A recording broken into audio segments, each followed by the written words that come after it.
In today's video, we'll be replacing the worn out engine mounts on my Mazda Rx8. All mentioned parts will be linked in the description so you can easily find them. A common sign of bad engine mounts are heavy vibrations as soon as you start a car that get worse when driving. The right and left mount are clearly marked, so you'll know exactly where to put them. To start, we'll have to jack up the car. In my case, since it's too low for the lift, we have to jack it up from the back first to get enough clearance on the sides. If you don't have a super low Rx8, just jack it up like you usually do. Next up, it's time to remove the lug nuts and take off the two front wheels. The engine mount is located right here. We can also see the left bolt and the central top bolt. And here is the right nut. Unscrew the top bolt and take it out. Unscrew the left bolt and take it out. Unscrew the right nut and take it out. Now take your jack and a piece of wood, position it like we did, jack it up just a little bit, enough to release pressure from the engine mount. Now slide the engine mount out of position and take it out.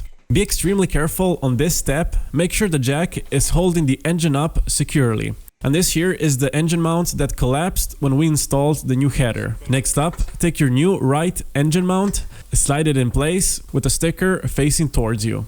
Now screw in the top bolt just a bit, but don't tighten it yet. Slide in the left bolt and right nut, and tighten them just a bit with your ratchet, but not all the way. Now release the jack to lower the engine like it was initially. Tighten the left bolt all the way to make it nice and tight. Tighten the right nut all the way. And finally, tighten the top bolt all the way. The right engine mount is now complete, and we can move on to the left one. Release the top bolt and take it out. Release the right bolt and take it out. Release the left nut and take it out.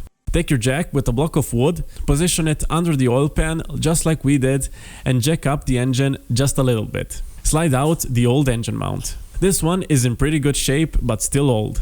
Now slide in the new engine mount. Screw in the top bolt just a bit. Screw in the right bolt and tighten it only by hand. Screw in the left nut and tighten it only by hand. Next up, release the jack to lower the engine like it was initially. Tighten the right bolt all the way. Tighten the left nut all the way.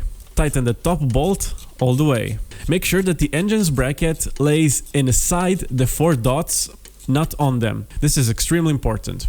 Now you can put on your tires and tighten the lug nuts. Now we can finally lower our car back on the ground and we're good to go. The ride after the install was noticeably smoother, and also vibrations while idling were practically gone. As always, you can find the engine mounts that I've used in this video in the description. If you found this video useful, give it a thumbs up, and if you're new here, consider subscribing for more Rx8 videos.